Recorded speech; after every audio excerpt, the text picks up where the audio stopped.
Welcome to the Grad School Femtoring Podcast. This is Doctora Yvette Martinez Vu, and I will be serving as your femtor, providing you with tips and tricks and everything else you need to know to get into graduate school.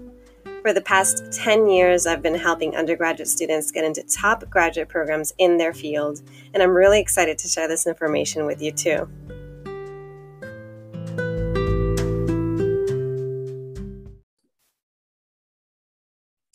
Oh my goodness, I'm so excited today because we have a guest speaker who's going to be talking to us all about taking a break from working as an immigrant. Our guest is Diana Valdivia. I'm going to be going ahead and introducing her with her bio, so I'll get us started. Diana Valdivia most identifies as an immigrant woman of color whose immigration status is undocumented. Her experiences have led to organizing within immigrant rights and higher education. She recently retired from student affairs at the age of 33 with her most recent role as the Director of Undocumented Student Services at UC Santa Barbara. Woo! During this transition, she is resting, taking the time to assess what's next for her, and breaking intergenerational cycles of the immigrant hardworking work ethic. Oh my gosh. I keep adding my little reactions. She's also currently launching a platform, First Gen And, to share and uplift the multi-dimensional experiences of first generation immigrants and those of immigrant descendants. This is why I'm so excited to have you on today, Diana. Welcome to the podcast. Yay, thank you so much for having me.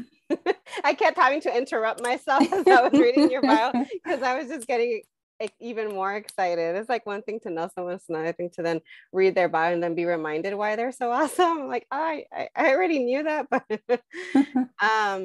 so for folks that don't know you, I would love for you to get us started by sharing a little bit more about yourself, background, backstory, educational trajectory, whatever you feel comfortable sharing. Yeah, it's so funny because I feel like that's literally like the most accurate bio I've ever written of myself. I'm like on point where I'm at. So other things to know about me, I'm an immigrant and my immigration status is undocumented, but a little bit more to that. I moved to the US when I was 13. This October was our 20th year anniversary in this country. And I don't know if I would call it anniversary, but you know, it gets the gist of it. So I moved here when I was 13. Moved to San Diego County, so lived in border towns, which I think it has a lot to do with what I do and how I perceive the world and my traumas and many things, having to or lived in San Diego County, but also lived in border towns because I lived in Mexicali in Baja California, and then I also lived in Ciudad Juarez growing up. And then I went to college too in San Diego County. I went to Cal State San Marcos. Back in the day when there was no California Dream Act and no DACA, there was only a 540, which at that moment, it made it quote unquote semi-affordable to attend a CSU. And so I went to Cal State San Marcos, did an undergrad in business administration, got a minor in communication. And then again, back in the day, there was like no DACA, no side of it, and no California Dream Act. And I was able to go into grad school. And part of it was because that was like I had limited options as someone who didn't have a work permit and didn't have financial aid. Can you expand a little bit about that? Because I know that's something that I've had folks actually ask is like, can you go to grad school if you're undocumented? And I know the options were different for you than they are now. But maybe you could share a little bit about that, about what it was like for you to go to grad school versus what it's like now. Because I know you also, like as the former director of undocumented student services, you're more familiar about that than I am. Yeah, and I love talking about grad school. I'm doing a panel tomorrow about it, and I'm like, yes, sign me up. Like I love talking about it because, I mean, back then I was like, I'm pretty sure I was the only. I knew I was the only one and the potentially first one in my program. So I went to San Diego State, but I did have two other friends. Two other friends and then my sister go to grad school at the same time, and we all went to San Diego State. And so there's no restriction in terms of going into law or graduate school. Like there's no federal law that prevents undocumented folks to go to grad school.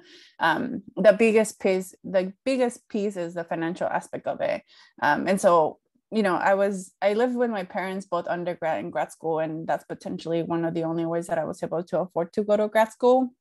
But my last semester of grad school, the California Dream Act went into effect. And at the CSU level, most of the CSUs are able to offer financial aid to graduate students. And that meant that I had access to financial aid. So I think based on my income, which was not a lot, I got most of my tuition covered. So tuition $4,500 or something like that. Wait, that was just your last semester, right? Yeah. Okay. Like literally it passed and I was like, oh my God, this is financial aid. What? Because I didn't have any financial aid except for like one scholarship that I had applied that I got. So don't do that. Apply for scholarships and get all the money that you deserve. But, I was working and was only able to get one scholarship and only one or the California Dream Act or access to financial aid because of the California Dream Act. And so, I was like $600 instead of $4,000. I will take it. And so, in my second year of grad school, I got my work permit.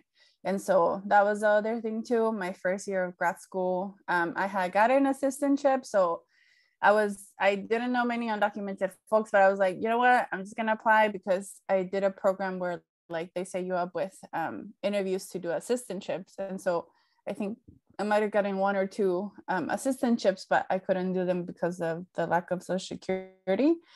So I ended up getting an internship that was not paid and not my best experience per se, but that was more on like the site as opposed to like me not having a work permit. But then my second year, I got a work permit. And so right now having work permits help, and not many folks have, or, there's still undocumented folks that don't have work permits. But now having a work permit helps. If you're going to a master's, consider CSUs. I'm super biased because I went to CSUs and they have provided financial support. And I know PhDs is a little bit different, but I have friends that have gone through sort of all the pipeline that you can with like law school, medical school, and grad school in general, and being able to, and, again, there's different components. And the biggest one I would say is financial. And usually one of the things that I tell folks is that as much as I would want to tell folks like, yes, you're going to get like this full-time scholarship and like, that's it. A lot of the times what I tell undocumented students is that it might take multiple source of fundings. And, this might be a little bit similar to just first-gen US citizens, but it's still different, right? Because even though like, say, A is like financial aid from the California Dream Act and B is like scholarships, there's no access to the federal funding aspect of things. And so that might be like where people fall short. So that's a little bit, it's more accessible grad school, I think, for undocumented folks. And the other thing too, sometimes I think now I see more people not being the only ones or like the first ones. I had a faculty, the faculty director of my program who we were both learning about DACA because it had just come out, and he's like, what does this mean? What is that? What does that entail? That was like super supportive. Yeah, I think it helps that now the language is more kind of widely available, so that way it's not unfamiliar territory. And when it's not unfamiliar territory, more programs are like learning about how to work with undocumented students. And because I remember when I was we're the same age. So when I was an undergrad, I had friends who were undocumented, and just how hard it was for them to have to figure out funding, having to figure out which scholarships they were and weren't eligible for because the language was unclear.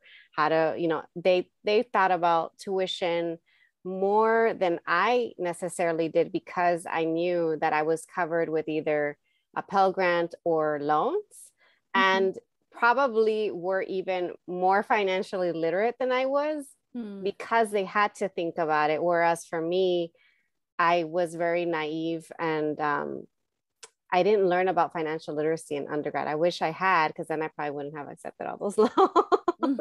Well, yeah. Yeah. Yes. Yeah. And there's some loans available for undergrads who are undocumented, and also for grad school. There's a couple of things available for like loans. Like I've had friends being able to take loans.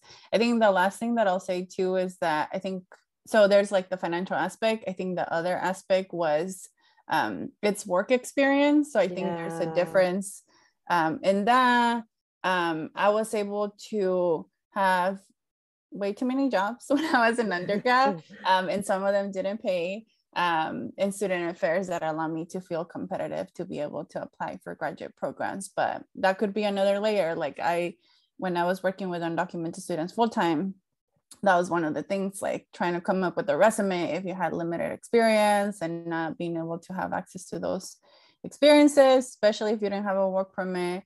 But at the end of the day, the number one thing that I tell folks, which is an advice that one of my friends gave me, is that your job is to apply and tell them why you're the best and most competitive applicant. Your job is not to decide whether you get in or not. That's literally their job to figure out who gets in and who doesn't. And I think the other piece too is that graduate programs should be providing lots of financial support, because undocumented students make programs and fields better, period. Like our experiences make things better, and that's valuable, and that needs to come with some financial support. Right. So I'm grateful that you're sharing a little bit more about your backstory, and then also kind of the work that you've done working with undocumented students.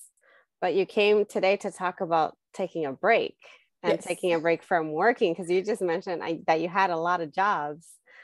So I would love to transition into that, because I feel like it's such a big shift, and I would love to learn about that transition. How, what was that like for you, and why is it so important to share this message of taking a break, especially now? Yeah, so I've been working since I was 18. I had a job all the way in undergrad, like for 6 years. For 6 years that I was able to have a job that paid.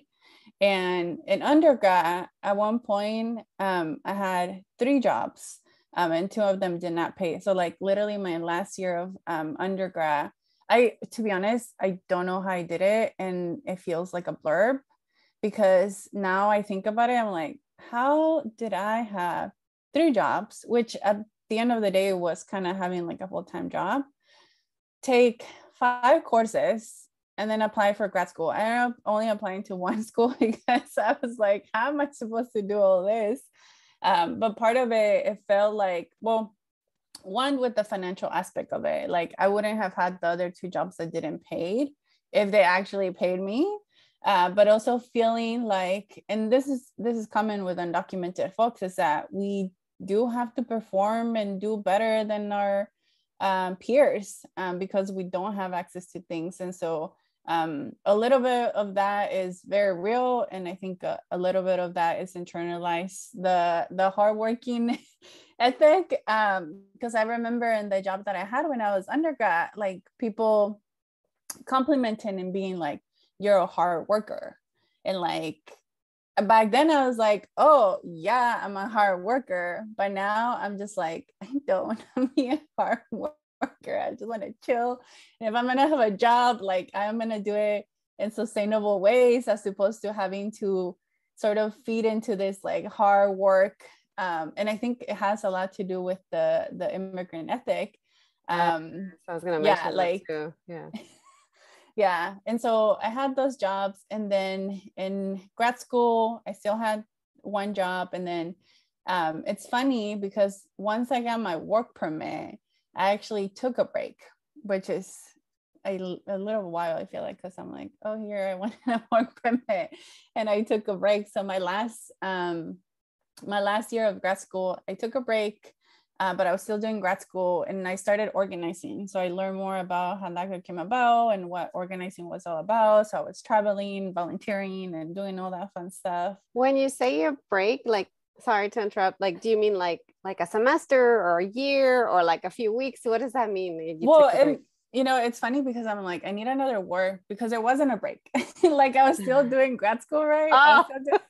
Yeah. So that's like, maybe it's a partial break, and it's also like a break from having to work like 3 jobs, and having to do it all. So yeah, so it wasn't a break. It was more of a break from the full-time job aspect of it. But I was volunteering, and I was still doing grad school, and doing that.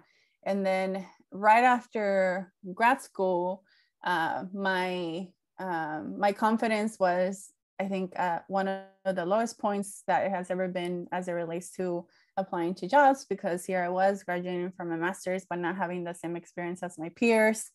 And so I would go into job interviews, and I could see it, and other people who are interviewing can see it. And so I decided to transition into nonprofit work, organizing DACA clinics. And to this day, I don't regret it. And I think a lot of the times when you're in grad school, it's great to have a cohort that you can relate with, but it's also a lot of pressure because everyone's applying for jobs and you compare yourself. And so I stopped doing that because I'm like, I just have to accept that my experience is completely different from my cohort, period. Like there was no other undocumented person in my cohort. And so I stopped doing that.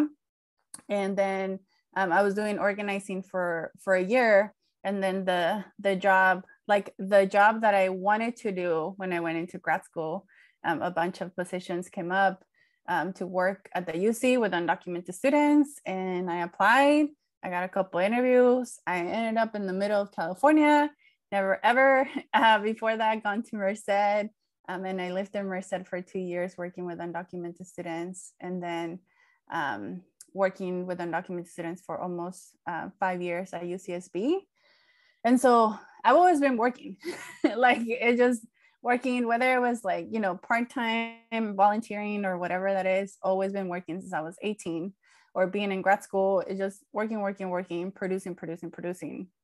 And so I was supposed to take this break that I'm on in summer 2020, but as we know, there is a pandemic. And when I had submitted my resignation, I was very open with my supervisor about the fact that I needed to move because my partner lived in another city, and she is super supportive and open and all that good stuff. And so it was February 2020, or no, March 2020, when they were gonna get ready to post my position. And I was like, can we hold on off on that? Because I need more time to transition. Because I was going to take a break from like working. And so this break has been sort of in the making for a lot longer. And then I was able to take it a year after. And I think one of the things that happened for me, because I think about this often during this break, I think it's hard to take it when it feels like you need to be, I mean, we're in the middle of the pandemic. Like I should be doing something. I should be volunteering. I should be doing this and that and that. But it also feels like this is the time. Like there's never going to be a correct time or like the best time to actually take a break.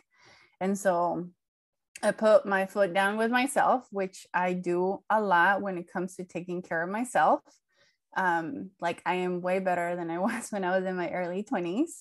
And I told myself like, yeah, no, this needs to be like the time that you take a break. And I can go more into all those things that I tell myself. I'm like, no, I need to be working. But then I'm like, no, I need to just chill for a moment. And I wonder what it is that shifts from your 20s to your 30s, or even for some people, it's their 40s and 50s, that you reach that point where I don't know if it's just complete and utter burnout, or it's your body telling you and forcing you to take a break, or you reach a point of like wisdom where you no longer care what other people think and you define your own joy, happiness, success. I don't know, because I can we have very different paths, but I can resonate and relate to so much of what you said, even down to the rhetoric of the hardworking immigrant. It still applies to children of immigrants as well.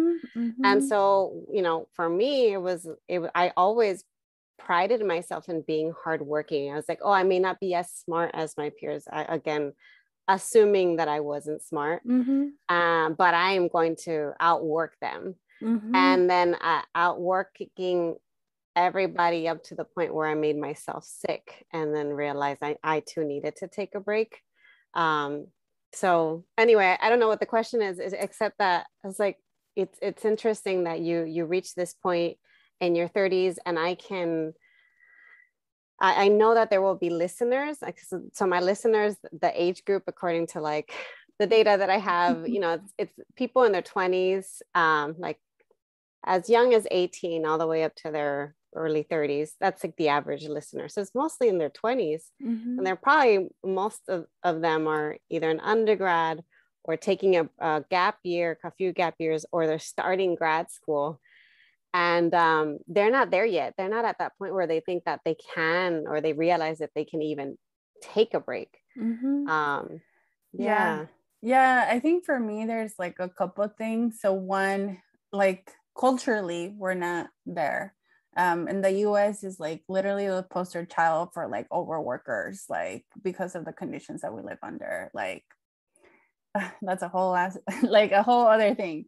But because of that, so like when I was telling people like, hey, yes, I'm transitioning, like I cannot tell you how many people were like, so what are you doing next? And then I would literally say, I am chilling. Like, I'm sorry if I asked you the same question. No, it's okay. It's okay. I know if I did, I don't remember. Well, and I think like part of me, like half of me is like, it's super annoying. And the other half is like, I can't get mad at people if they never have seen people take a break. Like I might literally be the only one. I have a couple of friends now that are in their early 30s, and two of them are taking a break and one of them took a break. But that's it. Like I have a lot of friends, and there's not that many of us that have been able to take a break. And I think culturally is because we expect people to work and work and work. And when you tell someone, I am just taking a break and just doing that, like there's no other job, there's no hidden agenda that I have, there was no issues with my job, like I'm literally just taking a break. And it's really hard for folks to digest the possibility of just taking a break. And then I think the other thing for me that has happened is my relationship to money, my relationship to my financial stability.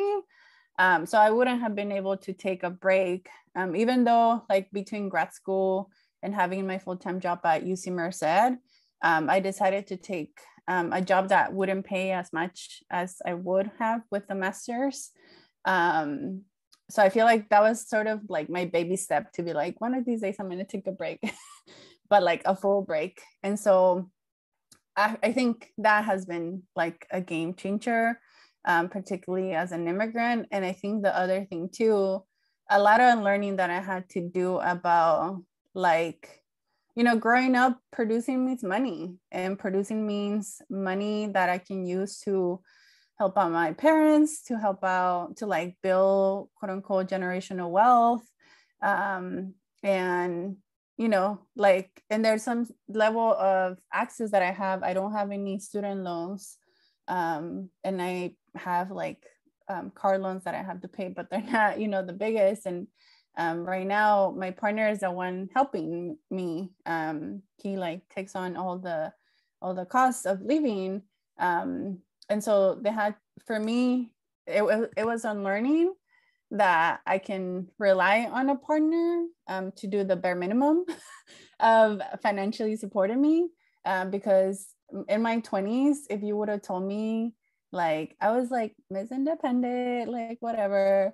If you told me like, hey, when you're in your 30s, like you're gonna have a man like help you, blah, blah, blah, all this really toxic, like way of not seeing that like you can be interdependent with someone as opposed to like codependent. Yes. So I had to do that too. And my partner, we've been together for almost 4 years, and he's like super supportive with me and taking this break.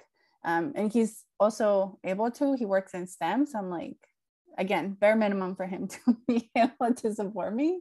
But like, I feel like that's a whole like other thought of train of thought as it relates to like the unlearning and relearning that I had to do with money and having access to money and stability. And I'm like ready to be applying for jobs now because I'm like, okay, my savings is getting a little bit shorter. And so I'm gonna have to like work. But you know, I think that's the other thing too for me. Like right now I'm in the position where we're renting and there's a pressure to like have a house. And so I had to tell myself like, you know, it's gonna happen when it happens. Like I'm not gonna rush like this period.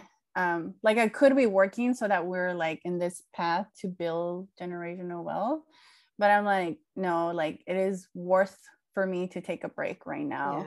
And like the money is gonna come when it comes. And I like even did I've been doing a lot of vision boarding during my break, and I did one around financial resources and thinking about that they are and can be abundant.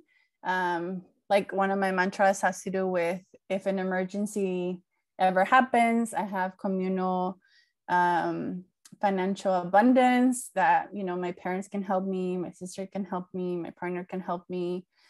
So instead of thinking of money as a deficit, which has been literally my whole life, being able to count on other folks to be like, if an emergency comes, someone will get me, and that's okay. You said so much there. There is so much to unpack, and we only have, I know. I want to stick with the time, but yeah. Oh my gosh. So the whole money aspect of it is, I think it should be a separate episode, and it I think will like shift some paradigms, you know, for folks listening. I know it would have if I had been the listener. But being in that position where you're, you know, going from that scarcity to that abundance mindset is huge. Even if you don't have a lot of money in your savings, is even that shift that you went through of like, I have abundance through the community that will support me and has my back in case anything happens. That is so true. Even like for myself right now, I'm waiting any day now. Hopefully we'll get a visa to move abroad. But in the meantime, I'm staying at my mom's. And I told myself I moved out at age 17. And I've been working ever since I was 16. And then didn't stop working until this year. Like every year I always had one job, two jobs, sometimes even three jobs. And I told myself at 17, I'm never going to move back home ever. Because it was just one of those things that I prided myself on being the first to move away and work and be independent, etc. And now I'm here and I'm like, ha ha ha, never say never. But at the same time, so incredibly grateful to even have that option. So yeah. And then you also mentioned this whole, you know, idea of constantly kind of unlearning the messages that we are raised with, whether it's culturally, you know, whether it's based on, you know, our family, whether it's the culture of the country that we're living in.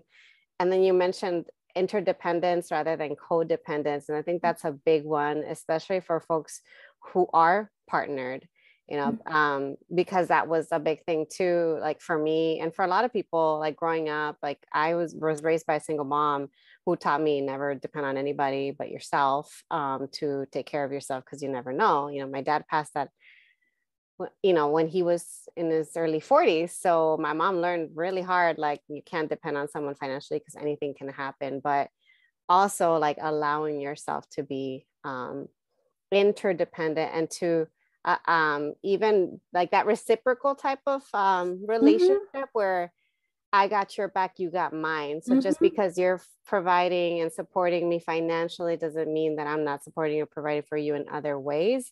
And vice versa, like our situations and circumstances change all the time. So for the longest, I was the primary breadwinner, and now I'm not. And it's even like for me, I still struggle with that. So one other question I wanted to ask you, well, actually two, I guess it's two questions.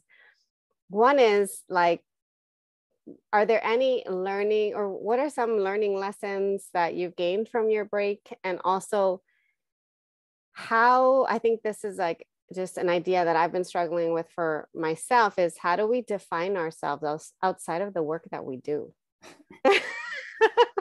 Literally my life for the past 6 months, because I'm like, who am I? Like, what do I do? What's life? Like, it's an existential crisis for sure. Like, I had my moments. I think one of the learning lessons is like the roller coaster of taking a break. And, for folks that are listening, they might be like, well, she's taking a break. Like, how can she be in an emotional roller coaster? And I'm like, well, I am. Well, all of your shit comes to you when you have the time to think about it. Oh yeah, yes. I mean, that's it. Yeah. Like, I feel like working for me was a coping mechanism to run away from my problem. And it is for folks, right? Like, overworking is a way of coping for folks. And so when you have to like figure out more of who you are and your things, like, yeah, now you literally have the time. And so I've been thinking a lot about labor. Like, interesting enough, I was not expecting to be thinking about labor a lot of the time while I'm taking a break, and thinking about how we can create ways of like sustainable ways of working.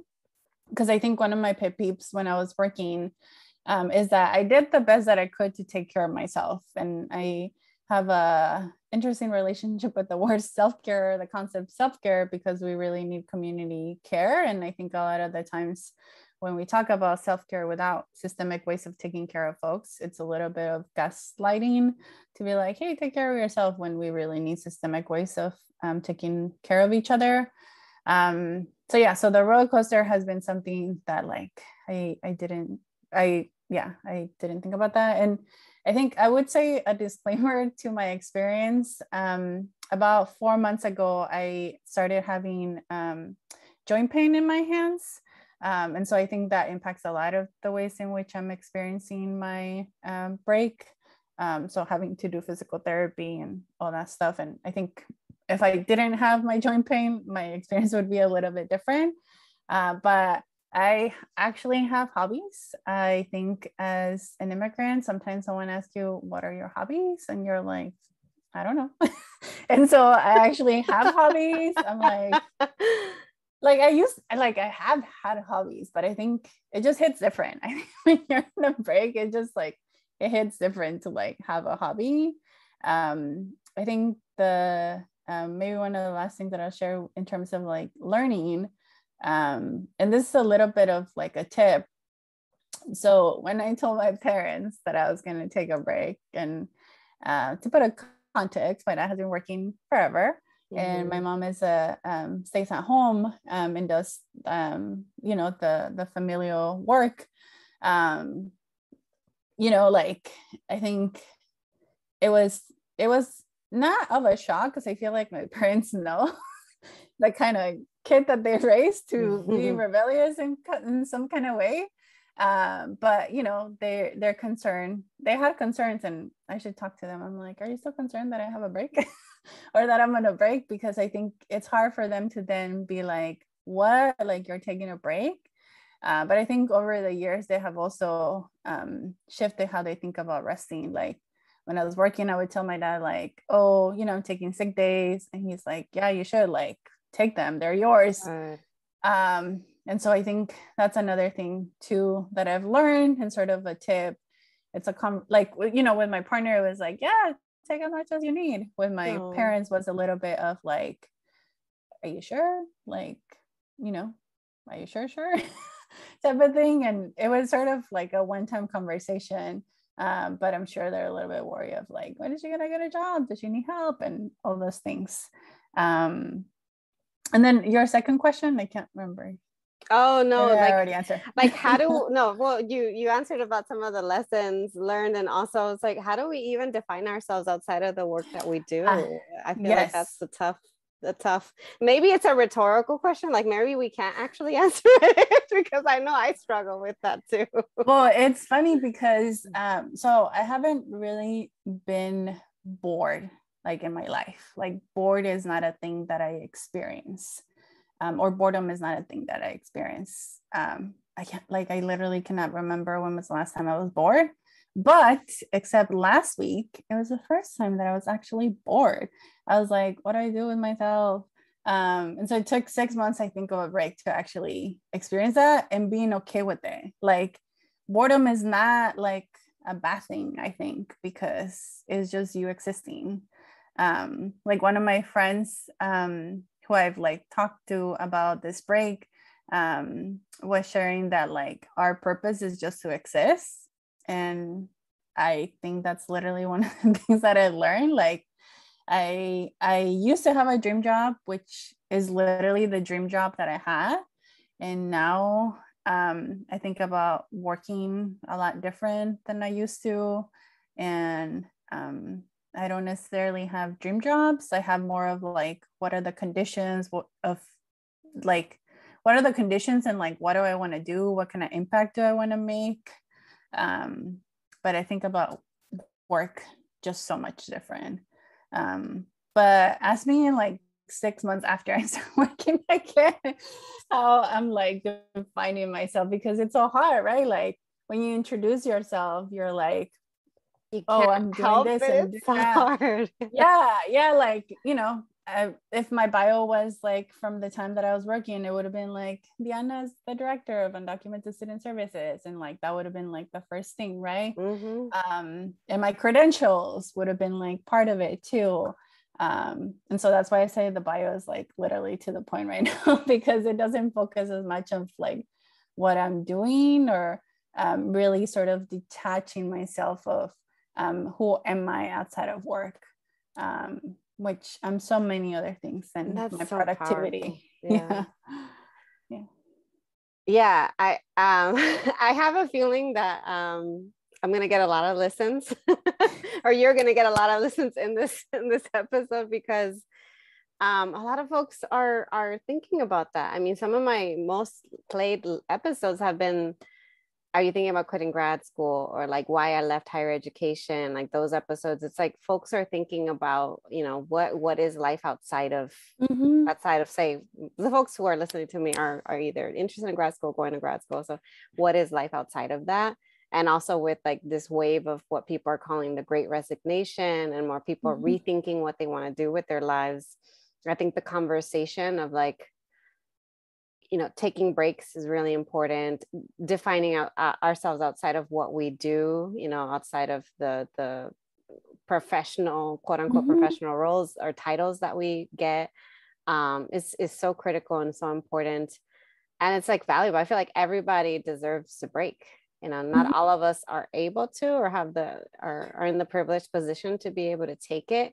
But even just like planting that seed is good, so that way folks can like set themselves up to be in the space where they can either take a break or be more kind of intentional with the kind of work that they do. So thank you so Yeah. much, Diana. Yeah. And the last thing that I'll say, I think, is like one of the things to sort of set yourself up if you're thinking about a break, is that you really have to trust yourself that like you will get a job. Because that's the thing, right? Like, After the break. yeah. Like, I wonder about that for myself too. Yeah, no, and like, I'm getting to like the 6 months, and I'm gonna start applying for jobs, and I'm like, oh my God, like a little thought of like, oh, what are they're gonna see my resume and like see the 6 months, and like start thinking blah blah blah, like all these thoughts. And I'm like, well, I don't want to work in a place that is gonna judge me for taking a break or is gonna think Right. other things, like make assumptions of me making a break. Like, let me tell you what happened,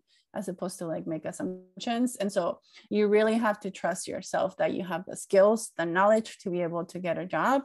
And I'm talking to myself right now because that is going to start coming up a little bit more as I apply for jobs, because it's there. But people have the skills and knowledge. Like jobs are always going to be there. And That's right.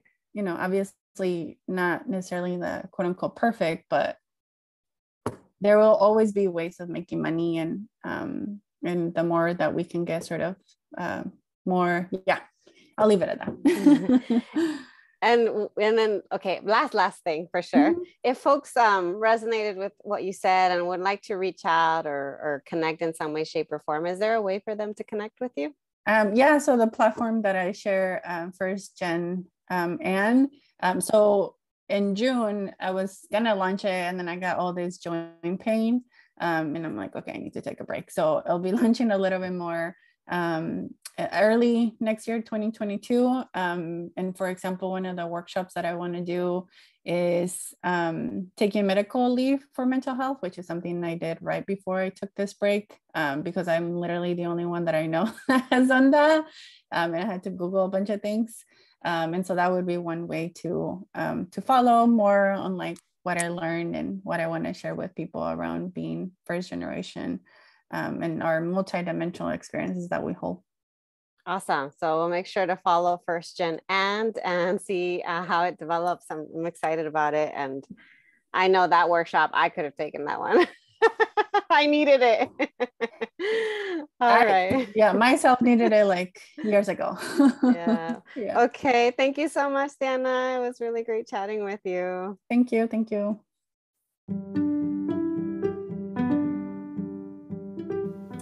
Thanks so much for joining me in the Grad School Femtoring Podcast.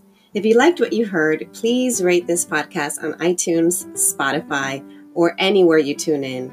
You can also support the podcast by donating to my Patreon page, Anchor page, or Venmo account, which is at Grad School Femtoring.